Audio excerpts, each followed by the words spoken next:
Hola, ¿qué tal amigos? Reciban un cordial saludo. Vamos a continuar con el título 2, Derechos Sociales, Económicos y Culturales, capítulo 2, artículo 57. Y en este artículo 57, pues la verdad es muy cortico, ¿no es cierto? Pero de profundidad tiene bastante. Dice así, la ley podrá establecer los estímulos y los medios para que los trabajadores participen en la gestión de las empresas. La ley podrá establecer los estímulos.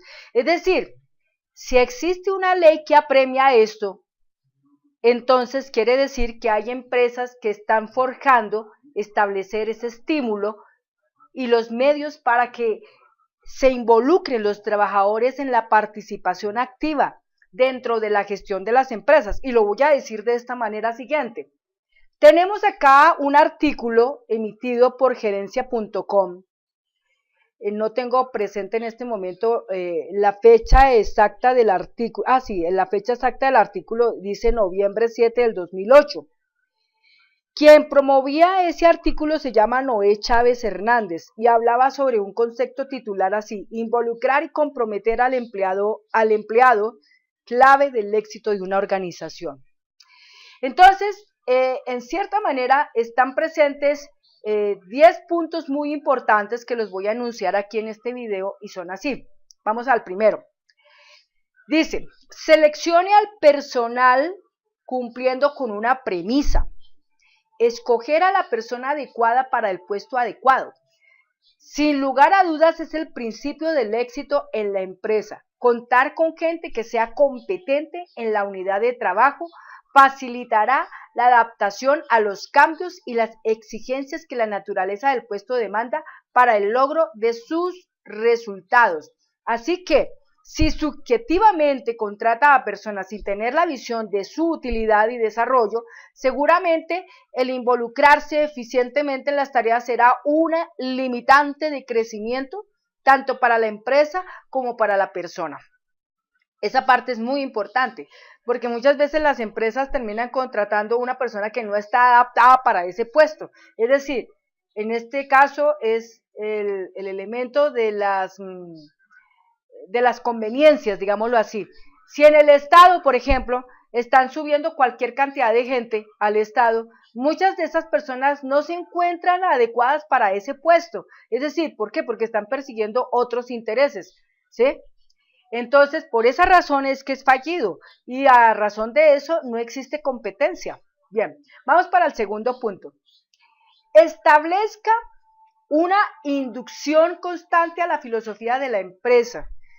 He visto que algunas empresas siempre buscan de manera bastante interesante apoyar y motivar a sus empleados en que conozcan la filosofía de la empresa y se compenetren con ella, se inmersen en ella, precisamente con el fin de conocer bien todos los principios que tiene la empresa.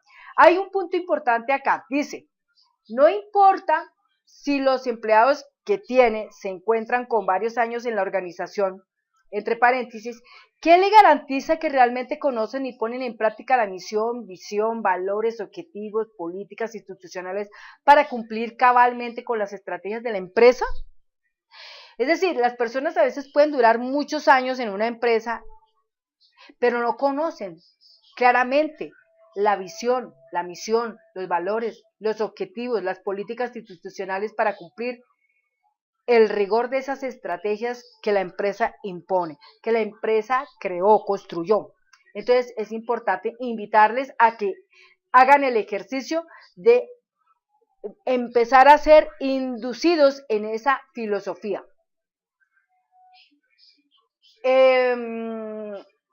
Todos absolutamente, entre paréntesis, nuevos y viejos empleados deben tener una constante comunicación que sensibilice la importancia de la cultura organizacional. De esa manera, la constante interrelación ayudará no solamente a conocerla, sino a ejecutarla, porque se identificará con ella y podrán empatizar con las intenciones estratégicas de la empresa. Empatizar, agradar, esa es la palabra, ¿no? Con las estrategias de la empresa. De ahí puede estimularse que al final terminen los empleados también siendo parte de esa empresa, o sea, como socios de esa empresa, y entre todos van a forjar un futuro y van a llevar a cabo las estrategias para el cumplimiento del crecer de esa empresa. Punto aparte ahí. Tercero, comunique los avances, intenciones y pormenores del desarrollo de las actividades de la empresa. O sea, no lo quede para usted, sino délo a conocer, difúndalo. La comunicación es la base de toda interrelación. Considérala como la llave que abrirá la atención de los empleados y será la constante que le permitirá involucrarse con las tareas que día a día surgen en los procesos de trabajo. Es importante aclarar que entre más directa y oportuna sea el contacto que se tenga con sus empleados, favorecerá la eliminación de rumores que provocan inestabilidad en el desempeño laboral. Aproveche las TIC para facilitar los procesos, pero no haga mal uso de ellas. Recuerde, entre más personal sea la comunicación, se logrará interpretar la respuesta que proporcionen los receptores. Eso es importantísimo. Otro punto, el cuarto, establezca un sistema de motivación. Hemos estado hablando en todos estos videos de la palabra animar, motivar, y aquí se habla de la motivación y de la parte que es el incentivo, reconocimiento, ¿sí? Incentivar, que cubra las expectativas reales de los miembros de la empresa. Si es bien dicho, algunas empresas tienen sus empleados y lastimosamente no motivan, ni tampoco incentivan. Es que el incentivo no es solamente la parte económica, el incentivo también es la parte psicológica, el hecho de decirle a la persona, mire, usted es brillante, excelente, eficiente, siga así, mejore esto, lo otro. Eso también repercute mucho porque es que los empleados, cuando no son incentivados, sino más bien son siempre tomados en el concepto de la crítica, pero muchas veces no va a una crítica constructiva, sino destructiva. Entonces, ¿qué pasa? Se bajan los ánimos y las personas entonces terminan en otro punto. Entonces ya la gente no va a trabajar con ese mismo amor, con esa intención, con esa pasión. ¿Por qué? Porque está faltando enormemente ese concepto que es la motivación y el incentivo que se le debe dar a las personas. Por eso se habla aquí del estímulo, ¿no? Aquí estamos hablando de establecer estímulos, y los estímulos son esas cosas, la motivación y el incentivar a las personas es importante. Tener estrategias motivacionales es básico para que los empleados se involucren y se comprometan.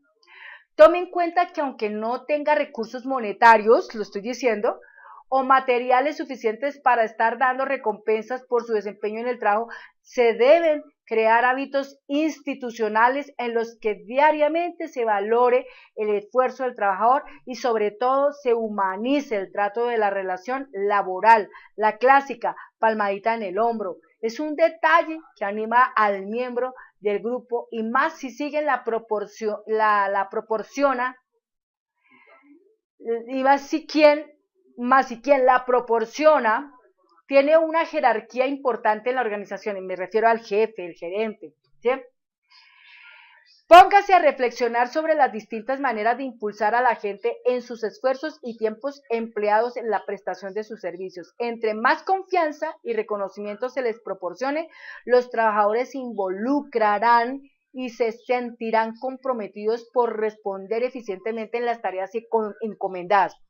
Yo recuerdo en mi ejercicio laboral, alguna vez por allá atrás, 15 años atrás, un jefe de Casa Bonita me decía, Sandra, es que aquí trabajar en esta empresa no es venir y cumplir un horario y trabajar y apenas se llegue a las 5 salir despachado para la casa.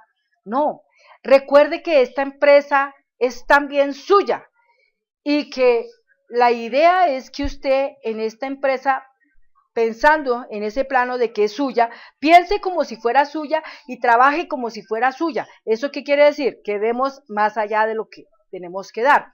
De todos modos, el Señor siempre participaba en favorecernos con críticas constructivas, nos incentivaba, nos motivaba, nos premiaba inclusive, y muchas veces las premiaciones no son solamente dinero. En el registro de las premiaciones puede ser una buena cosa que apunte a nuestra hoja de vida, un reconocimiento a nuestros logros. Eso es muy importante. A veces las empresas no toman esa función y por esa razón es que tampoco crecen.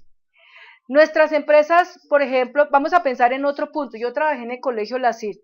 El Colegio La CID, uno era ya un docente y durante todo el año eso era una batalla campal, porque había que sacar adelante una cantidad de muchachos adolescentes, difíciles de llevar, por cierto, pero lo bonito de todo fue que al final del año, en la ceremonia de graduación, a los profesores nos premiaban con un pequeño diploma donde nos realzaban, nos resaltaban los méritos de nuestro ejercicio, de nuestra entrega, de nuestra pertenencia en el trabajo. Entonces ahí, en esa manera, nos incentivaban.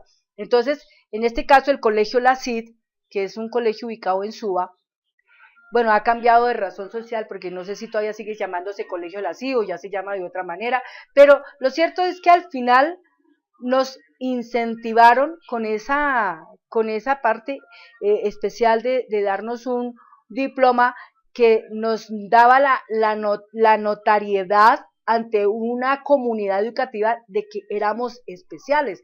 Y eso es una manera de estimular. Esa es una manera de incentivar. Entonces, no siempre la parte del incentivo siempre va a ser monetario, no siempre. Los estímulos no siempre van a ser monetarios, también son sociales, son psicológicos. Es resaltar esas labores que muchas veces en las empresas lo único que saben hacer es criticar. Nunca dicen las cosas buenas del empleado, sino se dicen las cosas malas del empleado. Y eso no debería ser así, debería proporcionalmente la cosa estar así, equitativamente. Cuando la persona de verdad se compromete totalmente, hay que incentivarlo, hay que darle un reconocimiento en la gente, entre la gente, hay que darle un reconocimiento, que eso ayuda mucho a que la gente crezca y la empresa también. Es curioso, pero un empleado cuando es reconocido por una empresa, se toma la tarea de decir, esto es como mío, ¿no? Entonces voy a luchar por esto que es mío y vamos a sacar adelante esta empresa. Ese es el pensamiento que tiene un empleado cuando ha sido incentivado. Punto aparte. Bueno, el quinto dice, haga de su lugar de trabajo un lugar como en casa. Es decir, haga de su lugar de trabajo un lugar como en casa, significa físicamente hablando, uno de los estímulos necesarios para que un empleado se sienta seguro, tranquilo y a gusto en su lugar de trabajo es ofreciendo un lugar cómodo, con la libertad de decorar hasta los límites establecidos por la empresa, su área de trabajo, con distintivos personales o que le remontan a tener presente a uno de sus seres queridos, las fotografías, laboralmente hablando, el crear un ambiente de trabajo de confianza y cordialidad inducirá al empleado a sentirse placenteramente más centrado en involucrarse en los trabajos de su puesto.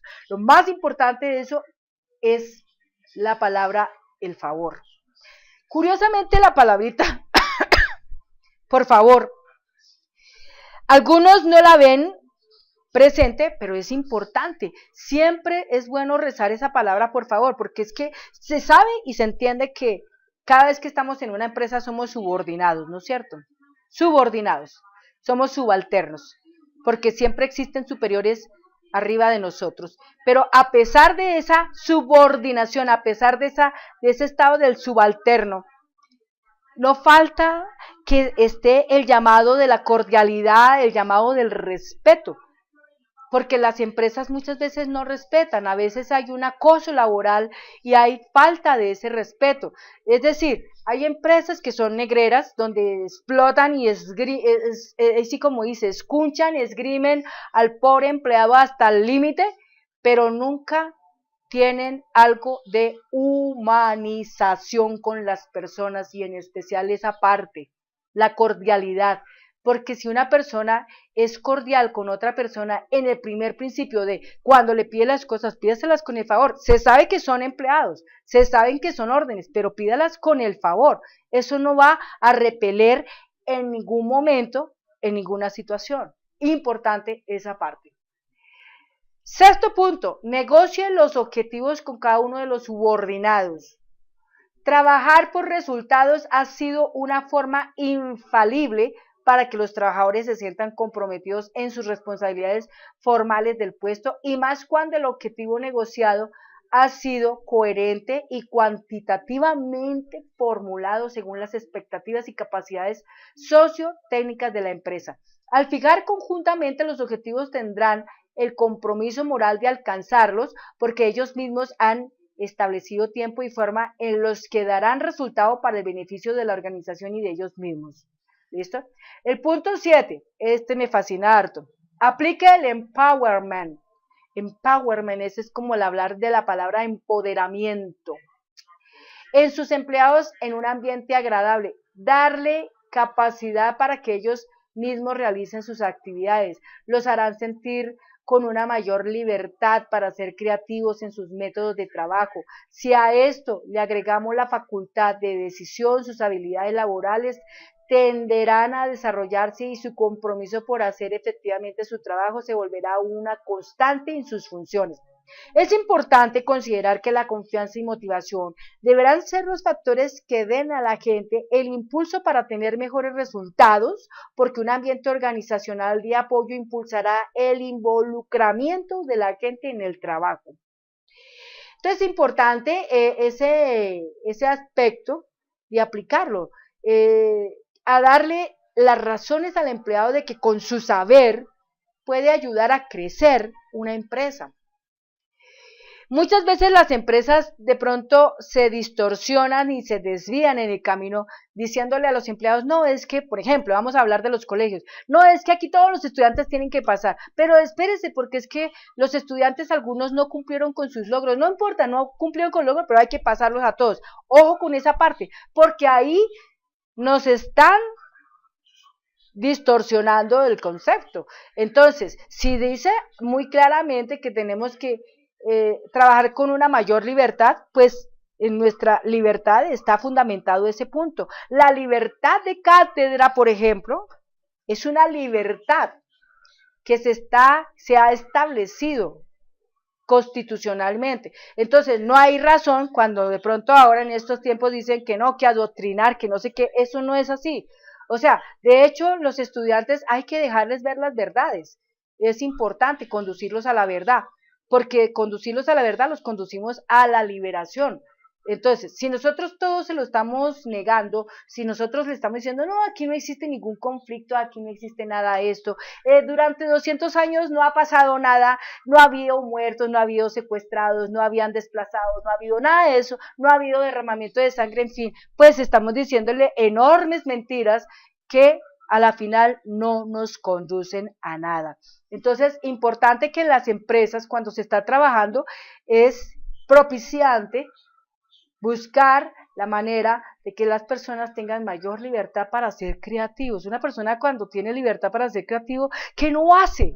Bellezas, es brillante, es eficiente, pero cuando no es así, terrible. Vamos, pique abajo. Vamos a otro punto. 8. Trabaje en equipo. La naturaleza de las personas es integrarse en grupos. De esa manera el enfrentamiento hacia su entorno lo canalizará de la mejor manera. Imagínese ahora si ese grupo realmente está coordinado y se complementan sus esfuerzos individuales. Los resultados serán sinérgicos porque además de lograr los objetivos de la organización, se obtendrán satisfacciones grupales e individuales.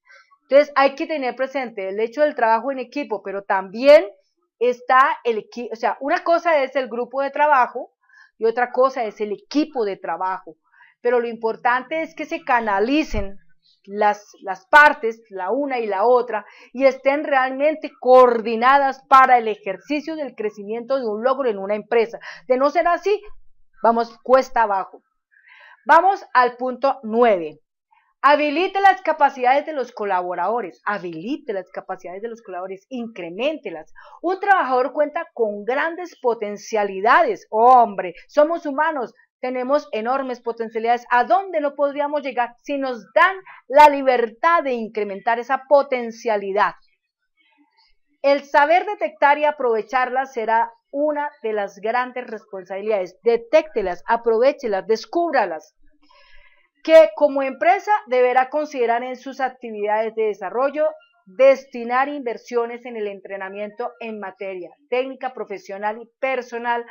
Hará un crecimiento integral de los empleados, las consecuencias se verán reflejadas en una mayor seguridad para realizar eficientemente los trabajos, una mayor satisfacción en su crecimiento profesional, lo que causará un compromiso moral para que trabaje y colabore en el desarrollo de mayores responsabilidades laborales. Si a la persona se le capacita, si a la persona se le potencializa, pues va a crecer. Miren lo que me pasó a mí, Sandra Liliana Yaya. En el año 1989 trabajaba para el Estado y ellos alcanzaron a apreciar una potencialidad que yo tenía y era el de la habilidad digital, el de la destreza digital. Se dieron cuenta que yo con los computadores muy súper.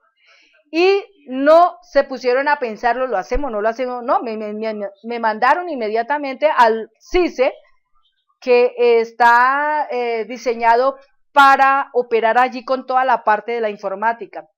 Y me pusieron a hacer cualquier cantidad de cursos durante un año haciendo cursos de sistemas de una y otra cosa, y todo lo pagó el Estado. ¿Cuánto pudo pagar el Estado? Aproximadamente 20 millones de pesos o 30 millones de pesos pagó el Estado, pero ¿qué hizo? Ayudó a Sandra Liliana Yaya en sus potencialidades, en el mejoramiento de sus habilidades cognitivas, digitales, destrezas cognitivas, digitales, etcétera. Y en la misma instancia, si una empresa ve que eso está pasando, ¿por qué no aprovechar e incrementar esa potencialidad? Hay empresas que tienen una cosa que es un prejuicio, dicen, no, pero es que ¿para qué le pagamos a los empleados un cursito si apenas aprenden se van de esta empresa?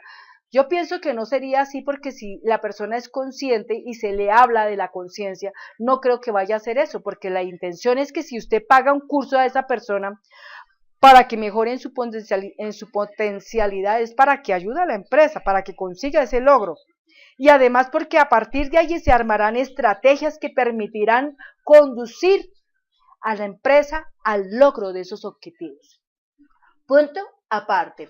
Vamos al punto 10º y último. Enriquezca las responsabilidades de los empleados como funciones realmente significantes. Una persona que se le asuma responsabilidades importantes con la ayuda de las anteriores recomendaciones tendrá la capacidad de asumirlas con gusto. Es decir, si se le orienta y ejerce el coaching sobre él, las nuevas tareas serán consideradas como un reto que podrá asumir como compromisos para obtener mejores beneficios. Aquí es importante que asertivamente se preparen las nuevas tareas y los argumentos con los cuales sus funciones del puesto tendrán un valor especial para la organización. Si se transmite adecuadamente, el empleado no lo verá como una carga más de trabajo, sino como una nueva oportunidad de crecimiento.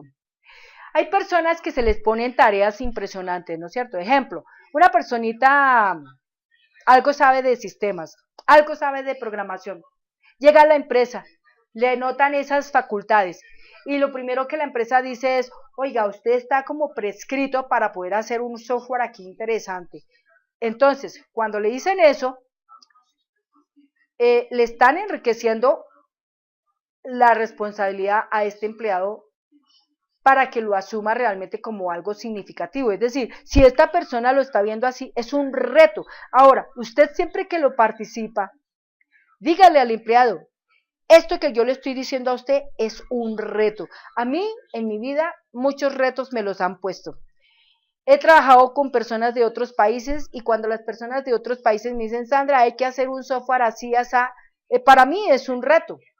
Los últimos retos que yo logré fueron hacer un proyecto para el Tecnoagro de Honduras. Hice adicionalmente una aplicación para almacenes de repuestos de un señor de Ecuador.